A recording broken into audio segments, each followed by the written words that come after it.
अभिवादन स्वीकार कीजिए ब्रजेश मिश्रा का। और आप देखना शुरू कर चुके हैं द डिबेट। बहनों भाइयों, श्रीलंका बेहद खूबसूरत और समृद्ध राष्ट्र आज हमारे सामने, हमारी आंखों के सामने तबाही और बर्बादी के मुहाने पर खड़ा ही नहीं बल्कि पहुंच चुका है। एक समृद्ध राष्ट्र के बर्बाद होने और खंडहर में तब्दील होने की ये ऐसी कहानी है जो हमारी आपकी पीढ़ी के सामने घटी है। एक समय साउथ एशिया में बेहतरीन इकोनॉमी वाला देश आज इतना बदहाल क्यों हो गया कि उस देश के पास न तो ईंधन है, न पेट्रोल है, न डीजल है, न खाना है, न दवा है। देश कंगाल हो चुका है, बैंकरप्ट हो चुका है। किसी एक देश के बैंकरप्ट होने की ये शायद सबसे बड़ी घटना है जो इस 20-30 सालों के भीतर घटी है, और इस पर हमें चिंतन करना चाहिए और चर्चा भी करनी चाहिए। आज की परिचर्चा इसी विषय पे। बहन भाइयों, आप सब ने श्रीलंका के फुटेज, श्रीलंका के वीडियोस मोबाइल पर देखे होंगे, टेलीविज़न दृश्यों पे देखे होंगे। श्रीलंका में इस वक्त कोई सरकार नहीं है। श्रीलंका की सरकार फरार हो चुकी है। दुनिया के इतिहास में शायद पहली बार होगा कि पूरी की पूरी सरकार फरार हो गई। जनता ने क्रांति कर दी। क्रांति की तिथि लिख दी 9 जुलाई 2022। लोगों के सब्र का पैमाना टूट गया। न खाना है, न ईंधन है, न पेट्रोल है, न डीजल है, न बिजली है, न काम है, न धंधा है, न फैक्ट्री चल रही है। सब कुछ तहस नहस। एक समृद्ध देश के बर्बाद होने की यह ऐसी सच्ची कहानी है दोस्तों, जो रूह को हिला डालेगी, आपको झकझोरने पर विवश करेगी और सोचने पर विवश करेगी कि एक देश कैसे डूब गया। और हमारी आंख के सामने देखते देखते मैं हमेशा कहता हूं कि एक भ्रष्ट, धर्मांध और अनैतिक नेतृत्व किसी भी देश का बेड़ा गर्क कर सकते हैं। श्रीलंका हमारे समक्ष उदाहरण है। दुर्भाग्य से भारत ऐसे पड़ोसी देशों के साथ घिरा हुआ है जहां अस्थिरता का दौर है, जहां की अर्थव्यवस्थाएं डूब रही हैं। अफगानिस्तान, पाकिस्तान और अब श्रीलंका। श्रीलंका का डूबने का भारत के लिए बड़ा सीरियस कॉन्सिक्वेंसेस है। श्रीलंका में जब भी स्थितियां खराब होती हैं उसका सीधा प्रभाव तमिलनाडु पर पड़ता है, दक्षिण में हमारी तरफ। वहाँ की अर्थव्यवस्था चौपट हो चुकी है, खत्म हो चुकी है। राष्ट्रपति भाग निकले हैं। प्रधानमंत्री का घर फूंक दिया गया, उन्होंने इस्तीफा दे दिया है। 20 से ज़्यादा मिनिस्टर्स इस्तीफा दे चुके हैं। इस वक्त वहाँ कोई सरकार ही नहीं है। राष्ट्रपति भवन पर जनता का कब्जा है और वहाँ के मुख्य दफ्तरों पर भी जनता काबिज है। और जनता का काबिज होना लाजमी है क्योंकि ये समस्या अभी से नहीं है, 1 साल से चल रही थी। और गोटाबाया राजपक्षे जो वहाँ के राष्ट्रपति थे, इनफैक्ट हैं अभी, 3/4 बहुमत उनको श्रीलंका की जनता ने दिया था। 3/4 मेजॉरिटी, अनप्रेसिडेंटेड सपोर्ट।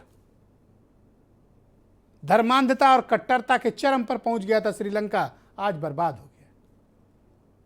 इसलिए मैं कहता हूं कि धर्मांधता आपको बर्बाद कर सकती है, कट्टरता आपके लिए तबाही ला सकती है। और श्रीलंका आज उसी मुहाने पर खड़ा रहा। श्रीलंका के लोगों के जीवन को नरक में तब्दील कर दिया गया। दुनिया के हर मुल्क तमाशा देखता रहा और आज श्रीलंका के लोगों की मदद करने के लिए भारत के सिवा कोई नहीं। क्रेडिट लाइन भारत ने इशू की। जरूरी खाद्य सामग्री, ईंधन की आपूर्ति, डीजल और पेट्रोल आवश्यकता के मुताबिक भारत सप्लाई लाइन खोलने की कोशिश कर रहा है। आज श्रीलंका के लिए ना तो चीन खड़ा है, ना बांग्लादेश खड़ा है, ना दुनिया के दूसरे मुल्क खड़े हैं। मुसीबत में कौन काम आया? भारत काम आया। जब गृह युद्ध छिड़ा था तब भी भारत काम आया था। और आज भी श्रीलंका के काम कौन आ रहा है? सिर्फ भारत आ रहा है। वहां की सरकार फरार है। राष्ट्रपति पैसा सामान पैक करके परिवार समेत नेवी वेसल से भाग गए हैं। जनता उन्हें ढूंढ रही है। 13 तारीख को उन्होंने इस्तीफे का ऐलान किया है। लेकिन अब श्रीलंका का होगा क्या? वहां 3/4 बहुमत तो गोटाबाया राजपक्षे की पार्टी के पास है। तो क्या नए चुनाव होंगे? ऐसी जर्जर हालत में कौन से नए चुनाव होंगे? तो वहां सरकार चलाएगा कौन? क्या गोटाबाया राजपक्षे अपना कोई डमी बैठा के चलाएंगे? क्योंकि इस बात की पूरी उम्मीद है कि 13 तारीख को इस्तीफा देने के बाद वो भाई साहब विदेश भाग जाएंगे। उनके पैसे, उनका सारा कुछ सब विदेशों में शिफ्ट कर चुके हैं। वो एक सम्मानजनक विदाई चाहते हैं ताकि विदेशों में जमा किए गए अपने धन पर अय्यासी कर सकें। श्रीलंका के गरीब जनता का पैसा लूटकर एक राष्ट्रपति भाग रहा है। जनता बर्बाद हो चुकी है, वहां के लोगों का पैसा मिट्टी हो चुका है।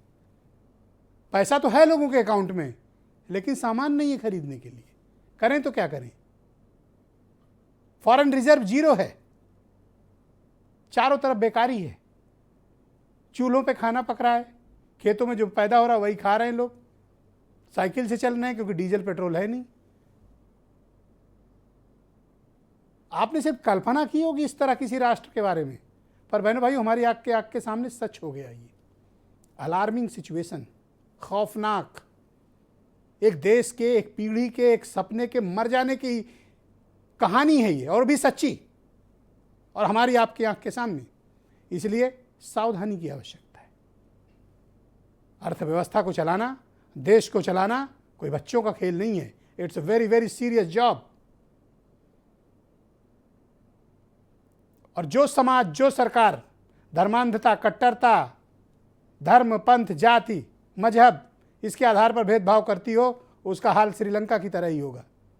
अफगानिस्तान आपके समक्ष उदाहरण है, पाकिस्तान की तबाही हमारे समक्ष है। हमें इससे सीखना होगा। आज की परिचर्चा को आगे बढ़ाते हैं।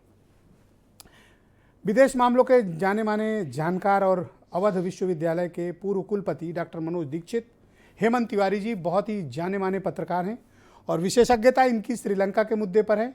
और अब तक 10 से ज़्यादा श्रीलंका के दौरे ये कर चुके हैं और वहाँ की राजनीति और वहाँ के नेताओं के तौर तरीकों से हेमंत तिवारी काफ़ी वाकिफ़ हैं। देवकीनंदन मिश्रा मेरे साथ मौजूद हैं, उत्तर प्रदेश के बहुत ही जाने माने पत्रकार हैं। इनका भी श्रीलंका पर स्पेशलाइजेशन है और कई दौरे कर चुके हैं। इसलिए आज इन दो महानुभावों को मैंने आमंत्रित किया है ताकि हम श्रीलंका की राजनीति के बारे में आपको कुछ जानकारी दे सकें। संजीव श्रीवास्तव विदेश मामलों के बड़े विशेषज्ञ हैं, दिल्ली स्टूडियो में से मेरे साथ कनेक्ट हैं। और आकाश जिंदल जी देश के जाने माने अर्थशास्त्री, इनसे पूछेंगे कि श्रीलंका कैसे डूबा। और वीरेंद्र सिंह जी हमारे स्टेट हेड। शुक्रिया और धन्यवाद आप सभी का। डॉक्टर मनोज दीक्षित जी, कार्यक्रम की शुरुआत में आपसे करना चाहता हूं सर, अब तो उस देश श्रीलंका में कोई सरकार है नहीं, अब इस कंट्री का आगे का भविष्य आप क्या देखते हैं और जो ताज़ा सूरत हाल है इसका हल क्या है? ब्रजेश जी नमस्कार। बहुत ही समीचीन मुद्दे पर आज चर्चा हो रही है और ये चर्चा इसलिए बहुत इम्पोर्टेंट हो जाती है क्योंकि भारत से जुड़े हुए एक देश की है। श्रीलंका जो आज झेल रहा है वो उसकी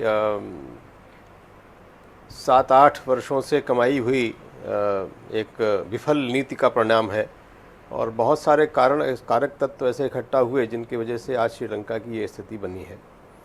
वो आज कर्जे में भी डूबा हुआ है, उसकी इकॉनमी भी ख़त्म हो चुकी है, उसके पास फॉरेन रिज़र्व भी नहीं है और अब तो आप जैसा कह रहे हैं कि अब सरकार भी नहीं है कि वो सरकार के नाम पर वहाँ पर इस वक्त सिर्फ अराजकता ही है।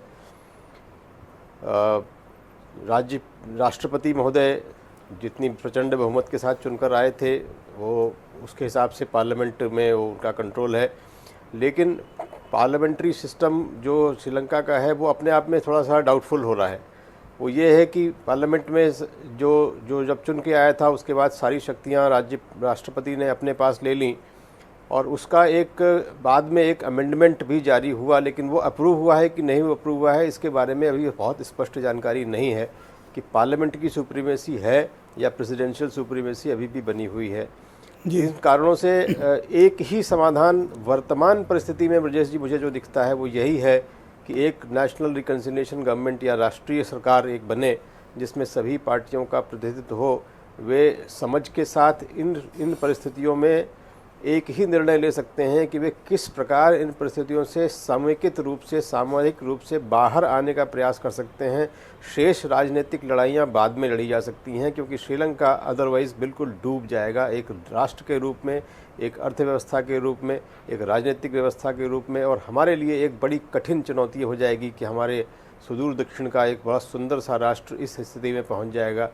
उस स्थिति में बहुत सारे लेंडर्स, बहुत सारे क्रेडिटर्स उनको प्रभावित कर सकते हैं और वो हमारे लिए एक अच्छा खासी समस्या पैदा कर सकते हैं। वर्तमान परिस्थितियों में मैं समझता हूं कि एक राष्ट्रीय सरकार का होना वहाँ के लिए सबसे अच्छा विकल्प हो सकता है और उसी विकल्प की ओर वो धीरे धीरे बढ़ भी रहे हैं, जैसे कि आज इंडिकेशन शाम तक दिखाई पड़े कि वे राष्ट्रीय सरकार की ओर बढ़ रहे हैं। क्या ये मुनासिब वक्त है और क्या ये हमारी विदेश नीति में इस बात का स्कोप है कि श्रीलंका के जो वर्तमान हालात हैं उसमें भारत को दखल देना चाहिए या नहीं?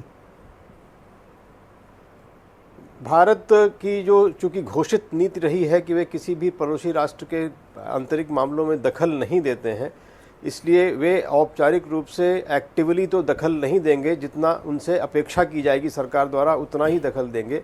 जैसा कि आज एस जयशंकर जी का जो बयान था कि हम निरंतर दृष्टि बनाए हुए हैं और उनके साथ हैं। इस वक्त श्रीलंका के पास सबसे बड़ी क्रेडिट लाइन जो है वो 4 मिलियन US डॉलर की जो है वो भारत ने ही दी हुई है, जिसके भरोसे ही श्रीलंका इस वक्त चल रहा है, क्योंकि उसके अलावा किसी और क्रेडिटर ने उनको कुछ भी सपोर्ट नहीं किया है। बाकी क्रेडिटर्स तो अपना पैसा वसूलने के चक्कर में है। इसलिए भारत की दृष्टि बनी रहनी चाहिए और भारत का ये प्रयास होना चाहिए कि उसमें और कोई दखलंदाजी न करे। बहुत शुक्रिया आपका डॉक्टर दीक्षित। मैं डिबेट के नेक्स्ट राउंड में आपके बाकी विचारों को साथ संपर्क बना रहे सम्मिलित करूंगा। हेमंत तिवारी जी मेरे साथ मौजूद हैं। हेमंत जी, श्रीलंका इस हालात में कैसे पहुंचा? कोई एक दिन में तो पहुंचा नहीं होगा। ये गलतियां कब से हो रही थी? इन गलतियों को इग्नोर क्यों किया जा रहा था? और कोई एक देश इस तरह से विस्फोट के मुहाने पर बैठा हो और उस देश को के लोगों को भनक भी न लगी हो, और जब हालात सामने आए तो विपत्ति एकदम समूह बाय सामने खड़ी थी। देखिए ब्रजेश जी, श्रीलंका से मेरा निजवत थोड़ा सा भावनात्मक संबंध भी है। पिछले 8 वर्षों के दौरान में मैंने वहाँ 6 बार की यात्राएं की हैं। हफ्ते 10 दिन रहा हूँ। वहाँ के सारे हिस्सों से वाकिफ़ हूँ। हर स्टेट्स में गया हूँ, हर बड़े शहर में गया हूँ, हर बड़े पॉलिटिकोज से मिला हूँ, तमाम डिस्कशंस हुए हैं। भारत के दूतावास के लोगों से तमाम डिस्कशंस हुए हैं। यह कोई अप्रत्याशित स्थिति नहीं है। अप्रत्याशित इसलिए नहीं है कि आपने देखा होगा श्रीलंका एक बड़े लंबे वक्त तक अशांति के दौर से गुजरा, जिसमें भारत की बड़ी भूमिका रही।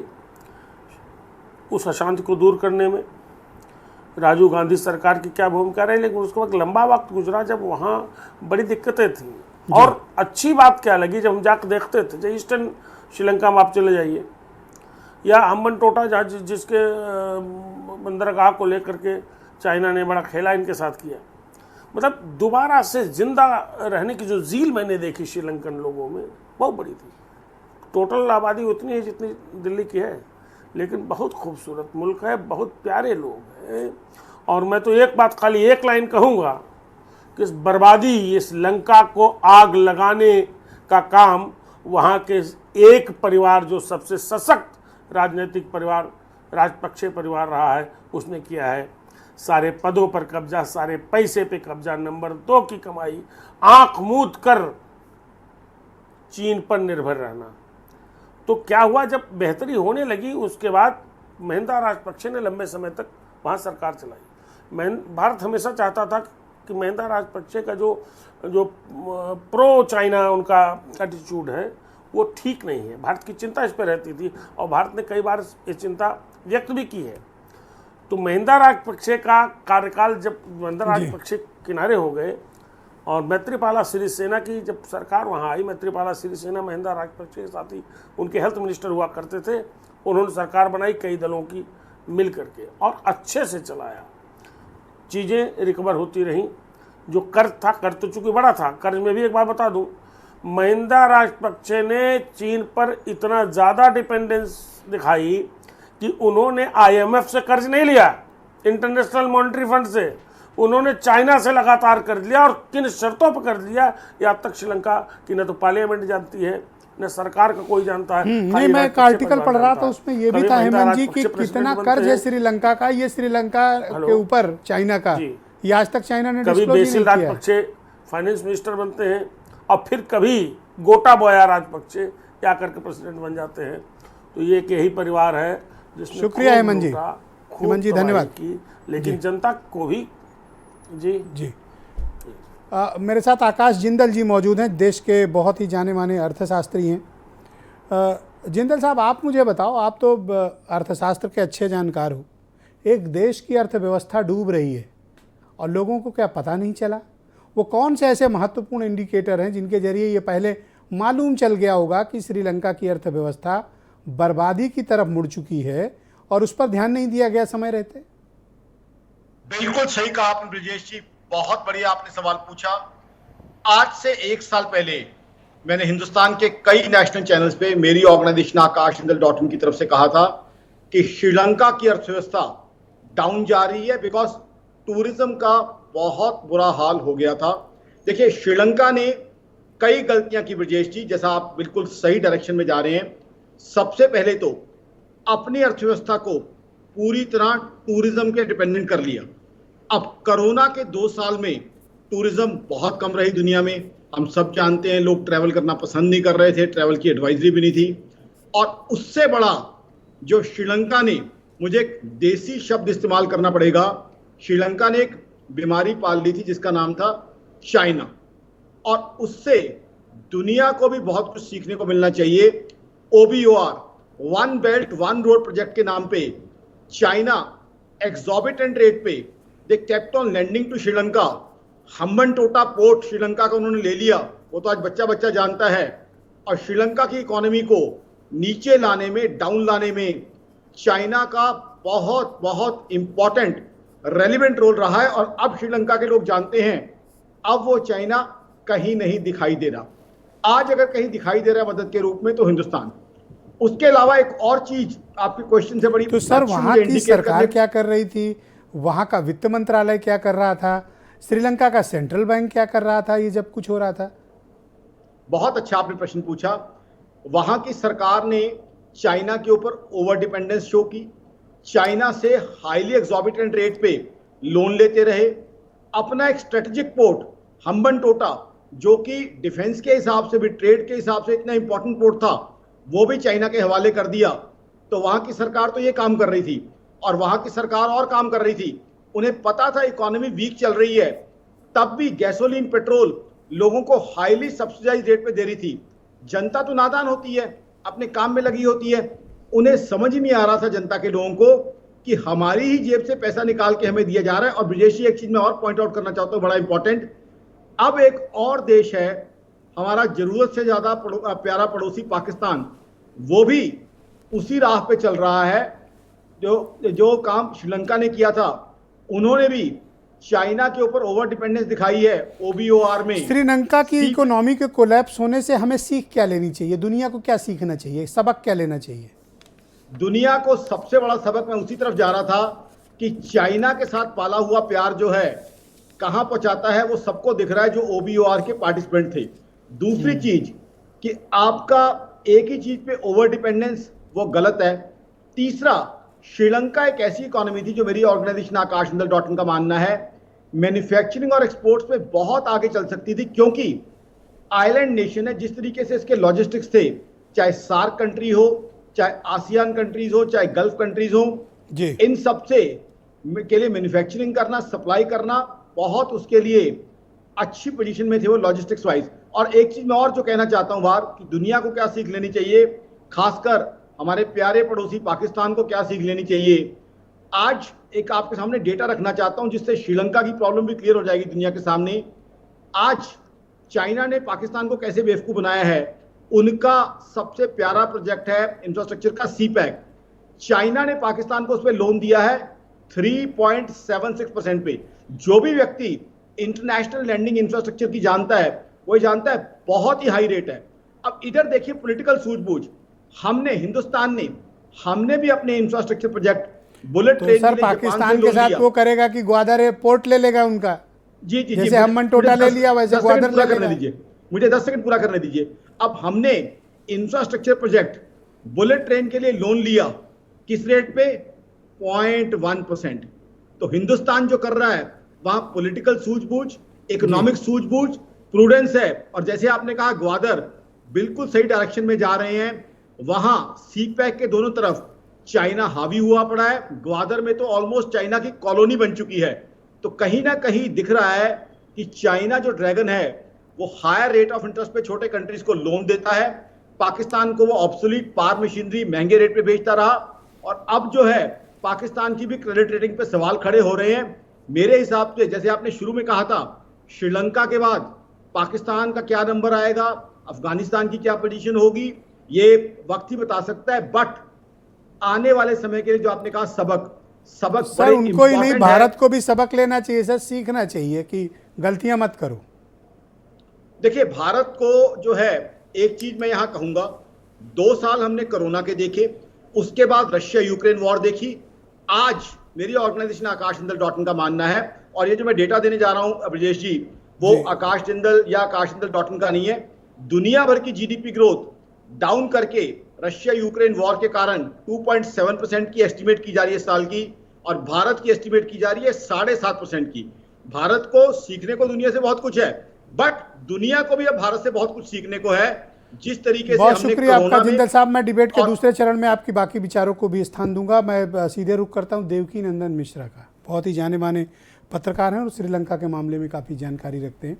श्रीलंका की इस दुर्दशा के पीछे देवकी नंदन जी, आप क्या कारण मानते हैं कि कौन सी ऐसी वजह हैं जो पूरा का पूरा एक देश कोलैप्स्ड हो गया, बैंकरप्ट हो गया और सब कुछ चौपट हो गया? ब्रजेश जी, हम लोग 2016 में लास्ट टाइम श्रीलंका गए थे। हेमंत तिवारी जी भी साथ थे जब 2016 में हम लोग यात्रा कर रहे थे। उस समय तक, जैसे अभी आकाश जिंदल जी ने कहा कि इसकी शुरुआत काफ़ी पहले हो चुकी थी, लेकिन 2016 में जो हालात श्रीलंका के थे उससे कतई तौर पर यह नज़र नहीं आ रहा था कि कहीं कोई दिक्कत अर्थव्यवस्था में श्रीलंका के है। हम लोग वहाँ के श्रीलंका के जो राष्ट्रपति थे उनसे भी मुलाकात किए थे और कई जगह कई स्टेट में गए थे। एक स्टेट में हम लोग गए थे, वहाँ पर टूरिज्म विलेज था। टूरिज्म विलेज में हम लोग गए थे क्योंकि श्रीलंका टूरिज्म को बहुत ज़्यादा प्रमोट कर रहा था और सबसे ज़्यादा जो उसकी इकॉनमी है, जो सबसे ज़्यादा आय है, वो टूरिज्म से हो रही थी। मैं जो समझ पाया हूँ पूरा जो श्रीलंका का जो घटनाक्रम हुआ है, ये जो कोविड आया, कोविड के बाद से पूरी दुनिया में जो भी देश टूरिज्म पर पूरी तरह से आश्रित रहे हैं, कई देश इसमें आश्रित हैं, जैसे सिंगापुर भी टूरिज्म पर काफ़ी आश्रित है, लेकिन वहाँ बिजनेस भी है। श्रीलंका के साथ जो बात आकाश जिंदल जी ने कही कि केवल और केवल टूरिज्म पर चूंकि श्रीलंका आश्रित रहा, इसकी वजह से जो 2 साल तक टूरिज्म पूरी तरह से बैठ गया, लोगों का आना जाना बंद रहा, पूरी दुनिया से लोगों जो श्रीलंका जाते थे घूमने के लिए, क्योंकि श्रीलंका अगर नेचर को देखना हो तो आपको श्रीलंका एक बार जरूर जाना चाहिए जी। आप जितना प्रकृति के नज़दीक देखना चाहते हैं, प्रकृति के नज़दीक समझना चाहते हैं, तो आपको एक बार श्रीलंका जाना चाहिए। और बहुत ही सिविलाइज्ड देश है, 2 करोड़ 90 लाख की पॉपुलेशन है। और हम लोग जब आ रहे थे, कई जगह मतलब 100 किलोमीटर की यात्रा बस से हमने करी, रास्ते में दोनों तरफ बहुत ही खूबसूरत से बाग लगाए गए, बहुत मतलब वहाँ गड्ढा मुक्त, हम लोग गड्ढा मुक्त उत्तर प्रदेश में रहते हैं तो कई बार स्लोगन चलता है कि गड्ढा मुक्त सड़क हो जाएगी, लेकिन आप श्रीलंका में किसी वीराने इलाके में भी चले जाएंगे तो भी आपको सड़क पर एक गड्ढे नहीं मिला करते थे। तो ये उसकी समृद्धि का भी प्रमाण था। लेकिन जो टूरिज्म डाउन हुआ, मुझे ऐसा लगता है, और करप्शन, सिर्फ टूरिज्म कारण है या फिर और भी कुछ? सिर्फ टूरिज्म ही नहीं है, टूरिज्म के अलावा जो अभी गोटाबाया राजपक्षे हैं, उनका जो करप्शन था, उनकी जो सरकार का करप्शन था, जैसे अभी टेलीविजन पर ही हम देख रहे थे, कल ही परसों से वीडियो वायरल हो रहा है कि उनका जो राष्ट्रपति भवन है उसमें सैकड़ों गाड़ियां खड़ी हैं, करोड़पति, जो जिनकी कीमत करोड़ों की है। एक राष्ट्रपति के लिए सैकड़ों गाड़ी की क्या आवश्यकता है? यह भी एक बड़ा कारण है कि आप फिजूल खर्ची अपने ऊपर कितना कर रहे हैं, अपने खुद के ऊपर कर रहे हैं और करप्शन भी कर रहे हैं। $50,000 अमेरिकन डॉलर उनके घर से नकद बरामद हुआ है। ये कितनी गंभीर बात है। ये तो बरामद हुआ, कितना लेके भागे, कितना लेकर के भाग गए, नहीं है। बिल्कुल कितना लेकर के भाग गए ये तो पता नहीं, लेकिन $50,000 उनके घर से बरामद हुआ। तो करप्शन और ये जो टूरिज्म का बंद होना और करप्शन जिस तरीके से आगे बढ़ रहा था, जिस तरीके से इतनी लेवियस लाइफ एक राष्ट्रपति को कैसे या अगर ये घटना नहीं घटती, पब्लिक ने वहाँ के आंदोलन नहीं किया होता, पब्लिक सड़क पर नहीं उतरती, तो ये पता ही नहीं चलता कि जो वहाँ के राष्ट्रपति हैं कितनी लेवियस लाइफ जी रहे हैं, किस अंदाज में अपना जीवन जी अभी रहे हैं मैं कि... डिबेट में आने से पहले श्रीलंका की मीडिया की रिपोर्ट्स पढ़ रहा था जी तो डेली मिरर की एक रिपोर्ट है कि 13 तारीख को इस्तीफा देने के बाद गोटाबाया राजपक्षे विदेश चले जाएंगे, जी जहां उन्होंने अपनी दौलत छिपाई हुई है। हाँ, स्विट्जरलैंड में जिसे कहा टैक्स हेवन जो कंट्री कहा जाता है, जहां लोग नंबर 2 के पैसे रखते हैं, वहां इनका गोटाबाया राजपक्षे का भी बहुत पैसा है। भारत के भी बहुत सारे नेताओं अधिकारियों के पैसे हैं, लेकिन गोटाबाया राजपक्षे के भी वहां बहुत पैसे हैं।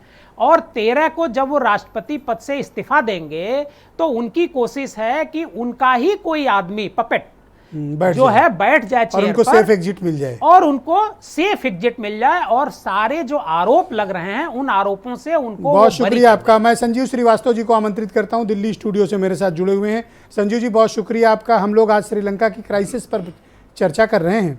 हालात इतने ख़राब हो गए हैं सर कि वहाँ पर कोई सरकार नहीं है, राष्ट्रपति नहीं है, प्रधानमंत्री नहीं है, सरकार फरार है और जनता राष्ट्रपति के घर पे बैठी हुई है। टाइम लग जाएगा, आधा घंटा जी, लगेगा। सबसे पहले तो ब्रिजेश जी आपको बहुत बहुत धन्यवाद आपके प्रतिष्ठित शो में मुझे इनवाइट करने के लिए। और ये जो श्रीलंका का जो गंभीर आर्थिक संकट पैदा हुआ है, इसके पीछे मेरे असेसमेंट के मुताबिक कई महत्वपूर्ण कारण हैं। पहला, जो राजपक्षा परिवार के द्वारा संचालित जो सरकार रही है, उसकी जो फिस्कल मैनेजमेंट पॉलिसीज रही हैं वो इतनी इररिस्पॉन्सिबल और पुअर रही हैं, जिसकी की वजह से श्रीलंका इस गंभीर आर्थिक स्थिति में फंसा। श्रीलंका ऋण पर ऋण लेता चला गया, लेकिन इस लोन के पैसे को वापस वो कैसे करेगा, इसके बारे में श्रीलंका की राजपक्षा सरकार ने कोई गंभीर उपाय नहीं किए।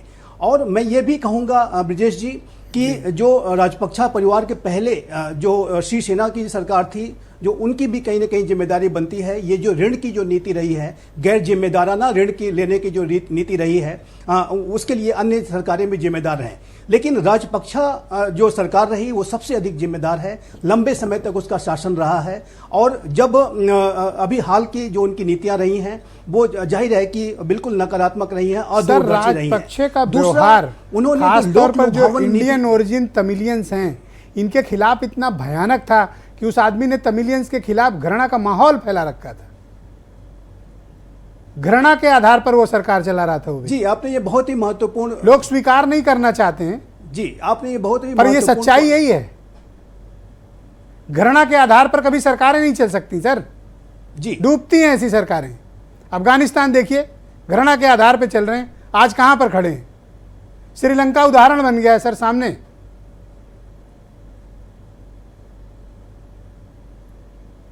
जी, आपने ये बहुत ही महत्वपूर्ण प्रश्न उठाया, इसके बारे में मैं अवश्य आऊंगा। लेकिन एक दो कारण मैं अवश्य और गिनाना चाहूंगा कि जो लोक लुभावन नीतियां अपनाई इन्होंने, जो इररिस्पॉन्सिबल टैक्स कट्स किए, उससे सरकार की जो आय में कमी आई, उससे भी वहां की सरकार की स्थिति बहुत कमजोर हुई। तीसरा, जो ऑर्गेनिक फार्मिंग को अडॉप्ट करने का जो उनका निर्णय था, जिसमें कि उन्होंने कन्वेंशनल फार्मिंग को पूरी तरह से त्याग करके 100% ऑर्गेनिक फार्मिंग को अडॉप्ट किया, उससे जो श्रीलंका का एग्रीकल्चर आउटपुट है वो बहुत गंभीर तरीके से प्रभावित हुआ, नकारात्मक रूप से प्रभावित हुआ। और उसकी वजह से श्रीलंका को जो अन्न है, जो अनाज है, उसको विदेशों से आयात करना पड़ा और उसमें भी उसकी काफी विदेशी मुद्रा खर्च हुई। चौथा, जो कोरोना का जो पैंडेमिक आया, उसकी वजह से श्रीलंका का जो टूरिज्म सेक्टर है वो सीवियरली हैम्पर्ड हुआ। और आप जानते हैं कि पूरी श्रीलंका की इकोनॉमी का जीडीपी का 10% वहां के टूरिज्म सेक्टर से आता है। तो ये जो कुछ महत्वपूर्ण ऐसे कारण रहे और कुछ ऐसी परिस्थितियां बनी जो कोरोना पैंडेमिक की वजह से, कि आज श्रीलंका इस दयनीय स्थिति में फंस गया है। लेकिन अंतिम और जो एक बेहद महत्वपूर्ण कारण ये भी है कि चाइना के ऊपर जिस तरीके से राजपक्षा परिवार की डिपेंडेंसी बढ़ती गई, उनका झुकाव बढ़ता गया, उसकी वजह से भी ये जो कर्ज का जो बोझ है वो जो है श्रीलंका के ऊपर बढ़ता गया। और जाहिर है कि आज श्रीलंका की जो बदतर स्थिति दिखाई दे रही है, उसके पीछे राजपक्षा परिवार की जो गलत नीतियां हैं वो जिम्मेदार रही हैं। डॉक्टर मनोज दीक्षित जी, मैं आपसे ये समझना चाहता हूं कि राजपक्षे परिवार को और उनकी पार्टी को अप्रत्याशित बहुमत हासिल था, बल्कि हासिल है श्रीलंका की संसद के भीतर।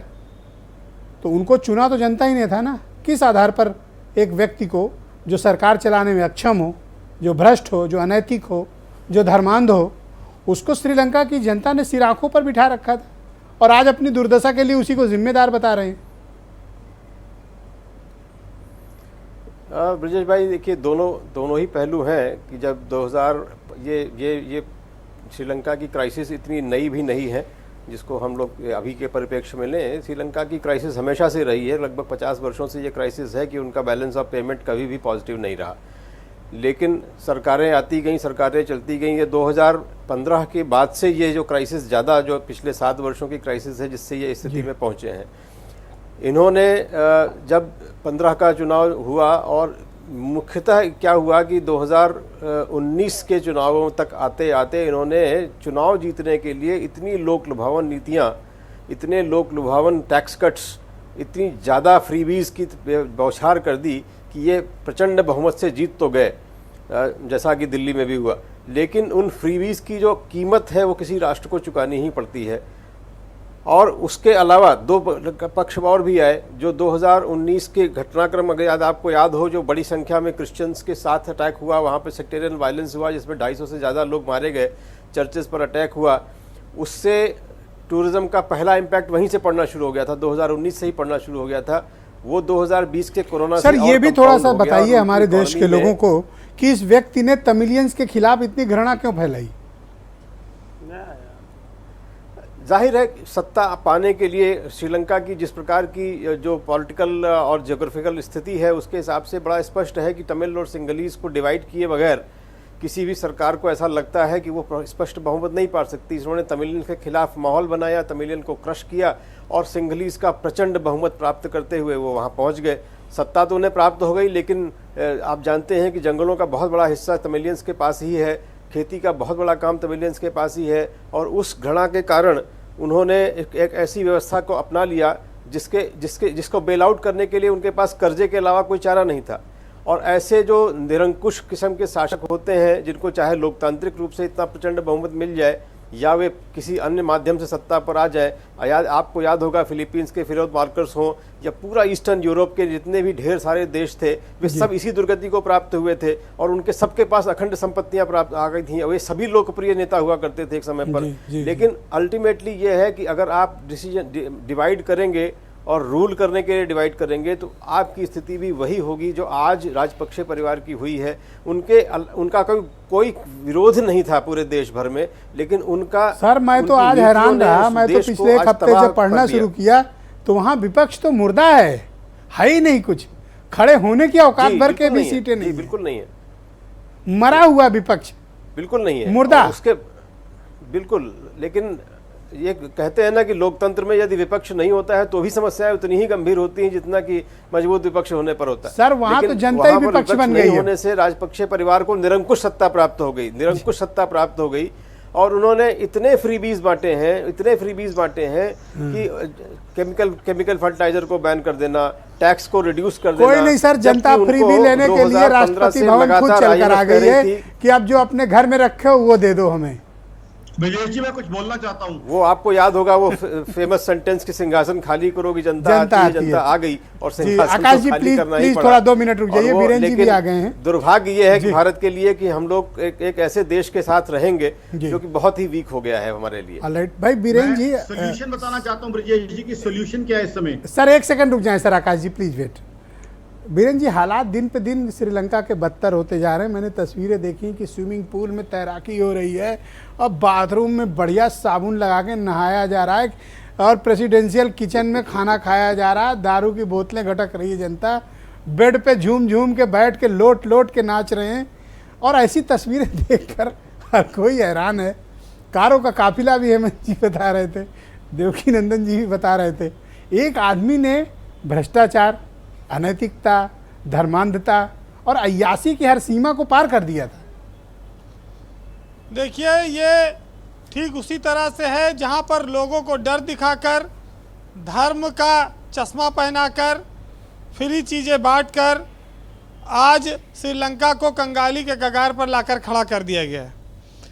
हम लोग ये देख रहे हैं कि आज लोगों के पास खाने को नहीं है, रोटी नहीं है, बच्चों के लिए दूध नहीं है, लोग तबाही के कगार पर हैं। पूरी अर्थव्यवस्था बैठ चुकी है, गेहूं, तेल, चावल कुछ नहीं बचा है इस देश में।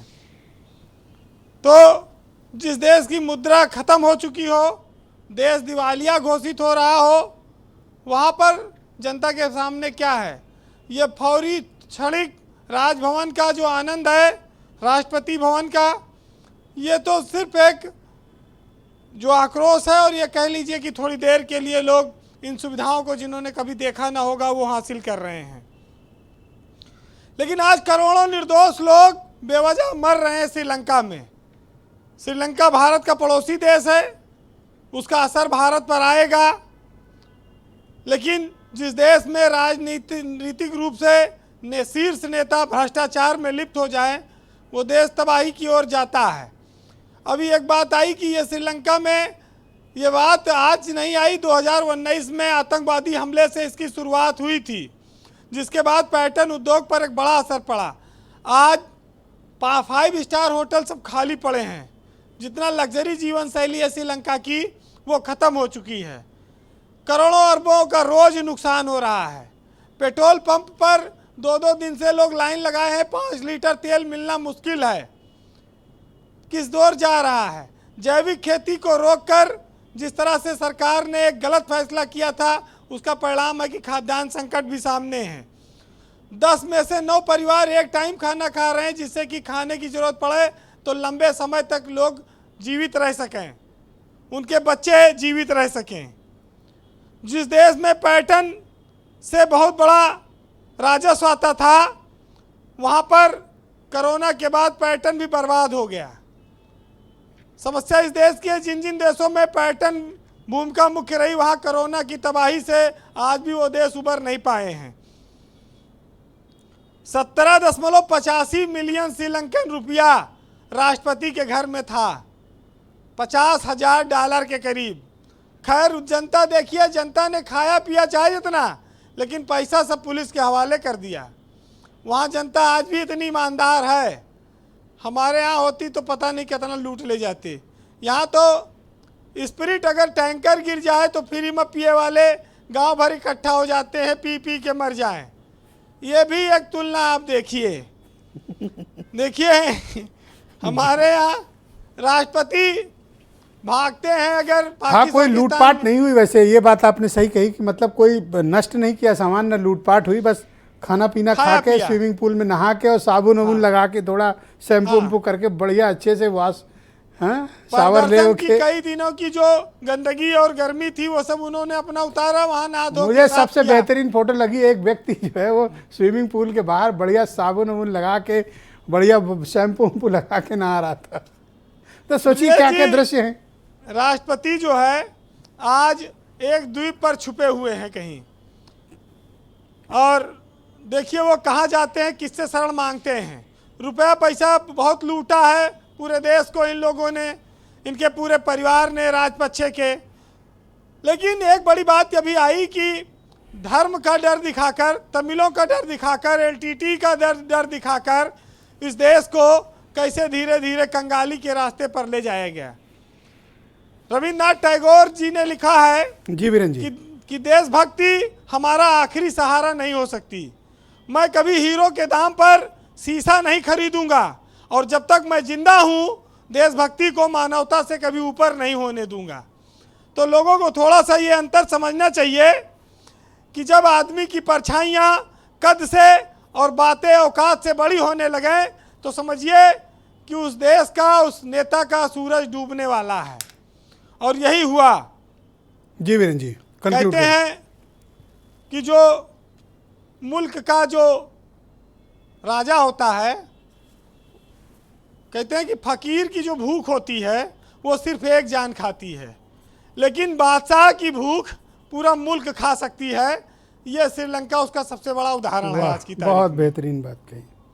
तो जिंदगी में चाहे कोई कितना बड़ा शतरंज का खिलाड़ी क्यों ना हो, लेकिन जो लोग छल करते हैं उनको वक्त जवाब देता है। आज श्रीलंका को लोग देख रहे हैं कि राजा या मंत्री या राष्ट्रपति के द्वारा की गई एक गलती की सज़ा आने वाली पीढ़ियां अब कब तक भोगेंगी। पूरी देश की निर्दोष जनता इसका परिणाम भोग रही है। कह रहे हैं कि तबाही की दहलीज पर आकर खड़े हैं, मत पूछो कि ये मंजर क्या है, बाहर से तो जरूर ठीक नजर आते हैं, लेकिन सच पूछो तो अंदर क्या है। और एक साहित्यकार ने लिखा, ब्रजेश जी, इसी दिन के लिए लिखा था कि तारीख की आंखों ने वो दौर भी देखा है कि लम्हों ने कथा की है, सदियों ने सजा पाई है। बहुत बढ़िया, बेहतरीन बेहतरीन। और वो फोटो जरूर देखिएगा, बाथरूम में नहाने वाली, शावर वाली, बड़ी तगड़ी प्यारी फोटो है। तसल्ली से एक आदमी नहा रहा है। मैंने तो वो मतलब वो करोड़ों रुपए की है वो तस्वीर, अकेली तस्वीर। बहुत शुक्रिया वीरेंद्र जी आपका। हेमंत तिवारी जी, सर आप मुझे बताइए कि अब श्रीलंका का आगे का भविष्य आप क्या देखते हैं, एक देश के रूप में, एक समाज के रूप में और एक हमारे पड़ोसी देश के रूप में? देखिए, वीरेंद्र सिंह ने बड़ी अच्छी लाइन कही कि एक बादशाह की भूख पूरा मुल्क खा सकती है, और बादशाह जब उधार ले करके घी पी रहा हो तो आप अंदाज़ा लगा सकते हैं कि मुल्क कहाँ जाएगा। ये वही जनता जनार्दन है जिसने एक रेवोल्यूशन की और राष्ट्रपति भवन तक पहुंच गई बिना किसी हिंसा के। सारी फोर्स थी, पूरी मिलिट्री थी, पहुंच गई। ये वही जनता है जिसने अभी 3 साल पहले ही झूम के वोट किया और इन्हीं राजपक्षे परिवार को फिर वो कुर्सी दे दी, जिन राजपक्षे परिवार ने ही मूलतः तबाही का बीज बोया इस देश में। ब्रजेश जी, मैं कभी कभी वाकई बता रहा हूँ, भावुक हो जाता हूँ। मैंने तो समृद्धि की ओर दोबारा बर्बाद मुल्क को समृद्धि की ओर दोबारा बढ़ते देखा है। हर हिस्सा गया हूँ, तमाम डिस्कशन किए हैं। मैत्रीपाला सिरिसेना के समय में श्रीलंका की गवर्नमेंट ने भारत के प्रति सदिच्छा अपनी बढ़ाई थी। एक बात जानिएगा, अभी बहुत अच्छी बात कह रहे थे हमारे जो इकोनॉमिस्ट हैं कि पाकिस्तान की क्या दशा हुई 2005 में। ध्यान रखिएगा, ये न तो फ्रेंच रिवॉल्यूशन की तर्ज पर हुआ है, न ये सोवियत रूस के विघटन के समय जो रिवॉल्यूशन हुई है उस तरीके से हुआ है। 2005 में नेपाल में हमने देखा क्या हुआ, लेकिन इस रिवॉल्यूशन की एक पॉलिटिकल लीडरशिप थी। श्रीलंका में जो कुछ हुआ है, ये पूरा कब्जा हर जगह जाना, ये जनता ने खुद किया है। इनका कोई एक नेता नहीं है। सनत जयसूर्या जैसे एक्स मेंबर ऑफ पार्लियामेंट वहाँ भले खड़े दिखे हों, तो जनता जब देखती है कि राजा की वजह से तबाही हुई है, तब जनता इस तरह का निर्णय लेती है। हालांकि जनता ने स्वीकार किया है। तो इसके 2 बड़े कारण आप देखेंगे। एक तो ये सही है कि चीन नज़दीक नहीं आएगा, बिल्कुल नहीं आएगा। आखिरकार इस तरह के गरीब मुल्कों के लिए भारत बना है। हालांकि ध्यान रखिएगा, श्रीलंका पर कुल 51 अरब डॉलर का विदेशी कर्ज है और भारत पर 620 अरब डॉलर का विदेशी कर्ज है। लेकिन भारत है, उसके पास 100 उद्यम है जी। भारत इस दशा में भी सबसे बड़ा मददगार होकर के श्रीलंका को बढ़ेगा। और अब मुझे एक बड़ी चीज नजर आती है, ध्यान रखिएगा, मुझे ऐसा लगता है कि अब श्रीलंका और भारत कहीं न कहीं ये जो चेन्नई से जोड़ती है, ये समंदर जो जोड़ता है, जो भगवान राम के ज़माने में जिसकी परिकल्पना की गई थी, ऐसा न हो कि श्रीलंका को उबारने के लिए भारत को समुद्र का रास्ता पुल के जरिए खोलना पड़े। ये बहुत बड़ा इंटरनेशनल सिग्निफिकेंट एक मूव हो सकता है। बहुत शुक्रिया आपका हेमंत जी। आकाश जिंदल जी, आप कुछ पॉइंट मेंशन करना चाहते थे? Yes please go ahead. जी ब्रजेश जी, बहुत अच्छी चर्चा हो रही है, बहुत अच्छी इंटेलेक्चुअल डिस्कशन हो रही है। अब इस बीच में एक बात रखना चाहूंगा कि अब आगे क्या। अभी तक हम सब ने डिस्कस किया कि प्रॉब्लम क्या है, प्रॉब्लम का रीजन क्या है, कैसे लोग वहां नहा रहे थे, बहुत अच्छा आपने कहा साबुन लगा के। लेकिन अब सोल्यूशन क्या, और सबसे इंपॉर्टेंट बात सर, कुछ तस्वीरें प्रतीक बन जाती हैं, क्रांति का प्रतीक। मैं तो खुद खुश हूं। आपकी जो है ये वाला एंगल आज तक मैंने देखा ही नहीं था। I am so happy. Sir सोचो कि राष्ट्रपति के बाथरूम में एक आम आदमी साबुन लगा के नहा रहा है सर। ये तो सर कमाल है सर, यही तो क्रांति है सर। मैं तो खुद मानता हूं, और मैं तो आपको और तसल्ली से, कोई डर नहीं। हाँ, तो मैं तो आपको कॉम्प्लीमेंट देने वाला था कि आपके अंदर अभी एक टीनेजर जिंदा है, तो you are so lucky, you are so young at heart Brajesh ji. अब दूसरी बात जो आ जाती है कि अब मेरे हिसाब से सबसे पहले सर तो उम्र तो ज्यादा है हेमंत जी की, मैं तो अभी यंग ही हूँ सर। बोलिए। मैं खुद कह रहा हूँ, मैं तो टीनेजर कह रहा हूँ आपको। मैं तो कह रहा हूँ कि teenager is alive in you. Teenager तो छोटे भाई आप साल का होता है ब्रजेश जी। अच्छा एक मिनट, इसीलिए आप छोटे भाई और जिंदल जी ब्रजेश मिश्रा गवाह हैं, इनको मैंने 3 बार निवेदन किया कि आप पत्रकारों के दल के साथ श्रीलंका चलिए। एक बार तो तैयार भी हो गए थे, काफ़ी अच्छा खासा मैंने उन्होंने बना लिया था, लेकिन ये गए नहीं। अब आपने जो जिम्मेदारी यहाँ दी थी अब तो उसके काम में लग गया था, तो मैंने देवकी जी से रिक्वेस्ट किया कि आप ही चले जाओ, वो चले गए। श्रीलंका से आपका भावनात्मक लगाव बढ़ जाता, आपका लगाव बढ़ जाता। जिंदल जी को परिश्रमी लोग। जी जी, जिंदल जी को दिख रहा है कैसे सब लोग आपको प्यार करते हैं, अच्छे लोगों को प्यार करने वाले लोग हमेशा मिलते हैं। देखिए बात यह है कि अब सबसे पहला स्टेप ये होना चाहिए, IMF से लोन श्रीलंका को लेना चाहिए। उसके बाद अगर सीरियस डिस्कशन की बात करें, मेरी ऑर्गेनाइजेशन आकाशजिंदल.in का मानना है यहां हिंदुस्तान को अब आगे आना चाहिए, बिकॉज एक तो श्रीलंका की मदद हो जाएगी, हिंदुस्तान मदद करने वाला देश है। दूसरा, अब हमारे लिए बहुत जरूरी है कि श्रीलंका के अंदर हमारी कुछ इन्वॉल्वमेंट हो, क्योंकि मैं दूसरी चीजों का डर मुझे सता रहा है। अब जो हालात श्रीलंका के हैं, यूएस ने ऑलरेडी इंटरेस्ट लेना शुरू कर दिया है, चाइना चाहे लोन अपना माफ नहीं करेगा लेकिन कल को इंटरेस्ट लेना शुरू करेगा। तो इसलिए वो बात जो मैं कहना नहीं चाहता, कल को उससे पहले हिंदुस्तान को आगे बढ़ना चाहिए। ऑलरेडी मेरे ख्याल हिंदुस्तान की तरफ से कुछ कोशिशें हो चुकी हैं। दूसरा, श्रीलंका को क्या चाहिए, जो भी अब नई गवर्नमेंट आएगी उनको अपनी स्ट्रेंथ पहचाननी चाहिए। सबसे इंपॉर्टेंट चीज है, फॉरेन डायरेक्ट इन्वेस्टमेंट श्रीलंका में बहुत आ सकती है। मेरी बात लोगों को अचरज में डालेगी, कुछ लोग हैरान भी होंगे कि जिंदल साहब वहां से तो प्रेसिडेंट भागा हुआ है, लोगों के पास खाने को खाना नहीं है, वहां पे अफरा तफरी मची हुई है, इन्वेस्टमेंट कौन करेगा। मैं वही चीज लोगों के सामने रखना चाहता हूं। आज के टाइम में ग्लोबल इन्वेस्टर वहां आएगा क्योंकि वैल्यूएशन बहुत चीप है, वहां उसे जमीन बहुत सस्ती मिल जाएगी, कंपनियों में हिस्सेदारी यानी पार्टनरशिप यानी स्टेक बहुत अच्छा मिल जाएगा, बिकॉज लोगों को पता है अल्टीमेटली इकोनॉमी को बाउंस बैक करना है।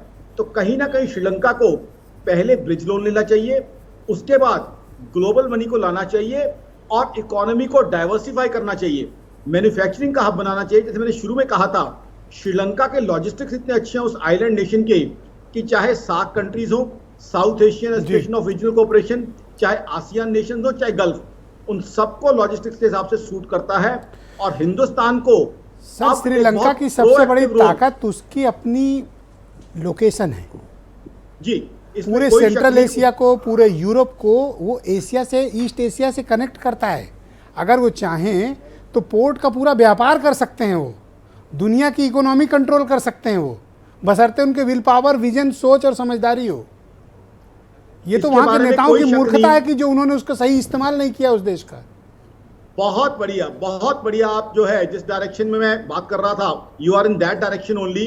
श्रीलंका की इकोनॉमी, सिंगापुर के पास तो लैंड नहीं है, जो काम सिंगापुर ने किया, जो काम दुबई ने किया, श्रीलंका सर क्या लोकेशन है, सर क्या लोकेशन है कि पूरा सेंट्रल एशिया, यूरोप और ईस्ट एशिया से कनेक्ट कर रहा है। क्या लोकेशन है और उसका इस्तेमाल नहीं।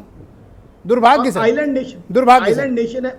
ज्योग्राफी बहुत लंबी चौड़ी है, टोपोग्राफी बहुत अच्छी है, और बिल्कुल आपने सही कहा, सही से कंट्री को इस्तेमाल नहीं किया देवकीनंदन मिश्रा गया। जी, श्रीलंका का आगे का भविष्य आप क्या देखते हैं? देखिए, श्रीलंका के बारे में अगर हम, जो आप लोग धर्मांधता की बात कर रहे थे, पूरी दुनिया में जो पॉलिटिक्स है वो धर्मांधता की तरफ बढ़ रही है। भारत भी उसका एक शिकार है। भारत में भी तरह तरह की स्कीमें चल रही हैं मुफ्तखोरी की, केवल मुफ्त बांटा जा रहा है। ये एक बड़ा, लेकिन जो बात आपने जो सवाल किया कि श्रीलंका का भविष्य क्या होगा, श्रीलंका आज भी श्रीलंका समृद्ध है। मैं आकाश जिंदल जी की एक बात से सहमत हूं कि पूरी दुनिया का इन्वेस्टमेंट श्रीलंका की तरफ जा सकता है, क्योंकि वहाँ जो लैंड है उसकी कीमत, वैल्यू कम हुई है, मैन पावर की जो वैल्यू है वो भी कम हुई है। मतलब अगर कोई 500 रुपये मजदूरी पाता था तो आज वो 200 रुपये में काम करने को तैयार है। बांग्लादेश, जब चाइना से बहुत सारी फैक्ट्रियाँ शिफ्ट हुई, पूरी दुनिया जब चाइना के खिलाफ हुई, तो चाइना से कुछ फैक्ट्रियाँ आज से 2 साल 3 साल पहले श्रीलंका की तरफ गई थी, खासकर गारमेंट इंडस्ट्री, और लेकिन उसके अलावा बांग्लादेश की तरफ भी गई थी। ये सारे लोग श्रीलंका से अब हट रहे हैं। श्रीलंका में हालांकि कई फैक्ट्रियां भी बंद हो गई इस तरह की। जो लोग विदेशों से, जिन लोगों ने श्रीलंका से अपने चाइना से जो फैक्ट्रियां शिफ्ट की थी श्रीलंका की तरफ, वो आज की तारीख में बंद पड़ी हुई हैं, वहाँ कोई काम नहीं हो रहा। और सारी फैक्ट्रियां वहां आ सकती हैं, मैं इस बात से सहमत हूं। और श्रीलंका के सामने ये पॉलिटिकल क्राइसिस है, मेरा ऐसा मानना है। ये कोई आर्थिक क्राइसिस तो है ही, लेकिन सबसे बड़ी जो क्राइसिस है वो पॉलिटिकल क्राइसिस है, political leadership crisis. Political leadership crisis है। और पॉलिटिकल लीडरशिप क्राइसिस जब किसी देश में होती है तो पब्लिक उसको समझ पाती है। हालांकि पब्लिक ने 3 साल बाद समझा, पब्लिक को समझने में काफी टाइम लग गया। हाँ। पब्लिक अगर ये बात पहले समझ जाती, क्योंकि पब्लिक भी पहले मजा लेती है। जैसे जो धर्मांधता की बात है, सिंगली और तमिलियन की बात है, जो गोटाबाया राजपक्षे हैं वो सिंगली से आते हैं, सिंगली बिरादरी से आते हैं, और उन्होंने सिंगली महत्व की, सिंगली अस्मिता सर की उसने तमिलियों के साथ बहुत अत्याचार किया तमिलियंस को। और मेरा ऐसा मानना है कि जो भी तमिलियन है उनका भारत से एक बड़ा अच्छा रिश्ता है, क्योंकि तमिल की जब कभी भी बात होती है श्रीलंका में तो तमिलनाडु की बात होती है। तमिल से भारत है सर, वहीं से वही भारत लोग है। हैं सर। बिल्कुल भारत है। ओके श्रीवास्तव जी, आप कुछ पॉइंट रखना चाह रहे थे। मेरा प्रश्न है आपसे कि अब आपके हिसाब से श्रीलंका का क्या भविष्य है और क्या इफर्ट्स किए जाने चाहिए ताकि एक देश को बचाया जा सके। हमारे पड़ोसी हैं, हमारा कर्तव्य बनता है कि हम उन्हें बचाएं। देखिए ब्रिजेश जी, श्रीलंका की इस पूरे बद से बदतर स्थिति में मैं कुछ सकारात्मक पॉइंट्स देखता हूं। जी। जो श्रीलंका में जो लोगों ने प्रदर्शन किया है वो लार्जली पीसफुल रहा है और ज़्यादा हिंसा की वारदातें रिपोर्ट नहीं हुई हैं। यहाँ तक कि जो प्रेसिडेंशियल हाउस में भी जब उन्होंने स्टॉर्म इन किया तो वहाँ पर भी जो पैसे वगैरह थे, जैसे कि आपने बताया भी कि वो सिक्योरिटी एजेंसीज को दे दिए और वहाँ पर भी एक शांतिपूर्ण तरीके से उन्होंने अपना व्यवहार किया। ये श्रीलंका की एक बहुत बड़ी ताकत है। श्रीलंका में मुझे ऐसा लगता है कि लोकतंत्र की जड़ें गहरी हैं और जो कि श्रीलंका की सबसे बड़ी आशा की किरण है। यदि आप सोचिए ब्रिजेश जी कि यही स्थिति यदि पाकिस्तान में हुई होती, जो कि मुझे लगता है कि आने वाले समय में हो सकती है, तो वहाँ पर अब तक तख्ता पलट हो चुका होता, सैनिक शासन स्थापित हो चुका होता। वहाँ पर वहाँ की जो आर्मी है, वहाँ की जो सिक्योरिटी एजेंसीज हैं, उन्होंने भी काफ़ी रिस्ट्रेंट बरता है। और ये इस बात को दर्शाता है कि श्रीलंका की जो लोकतांत्रिक संस्था, ये आप सही कह रहे हैं, लोकतांत्रिक संस्थाएं हैं, जो वहाँ के लोग हैं वो सिविलाइज्ड हैं। किसी और देश का आर्मी कमांडर अगर ऐसी स्थिति को देखता तो अब तक गवर्नमेंट को अपने कंट्रोल में ले लेता। इसी ताकत के बल पर श्रीलंका इस समस्या से बाहर आएगा।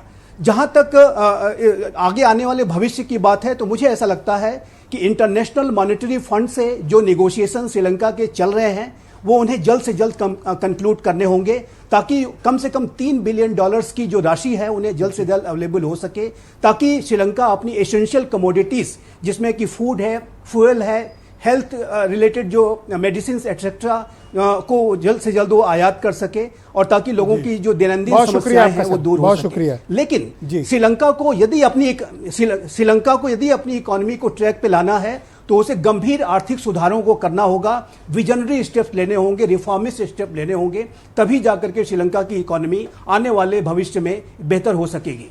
डॉक्टर मनोज दीक्षित जी, भारत की फॉरेन पॉलिसी को क्या इस मामले पे वेट एंड वॉच पे रखना चाहिए या प्रोएक्टिव रोल अदा करना चाहिए? ब्रजेश जी, बिल्कुल बहुत सही सवाल आपने पूछा है। मेरे मन में भी यही बात आ रही थी कि भारत को ये ध्यान रखना है कि भारत के पड़ोस में जितनी अस्थिरता होगी वो भारत के नुकसान में ही जाएगी।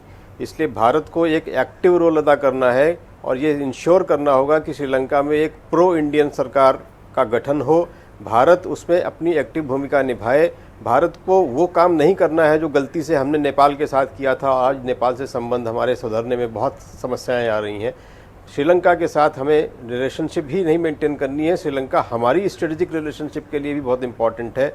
जो बात आपके अभी डिबेट में आ रही थी कि जैसे श्रीलंका एक इतनी स्ट्रेटेजिक पोजीशन पर है कि जहां पर वो पूरे एशिया और यूरोप को लिंक करता है, भारत को आगे बढ़कर उसको इकोनॉमिक सपोर्ट के साथ लेना चाहिए, इसके पहले कि वो अन्य देश वहां जाकर खेल खेलें।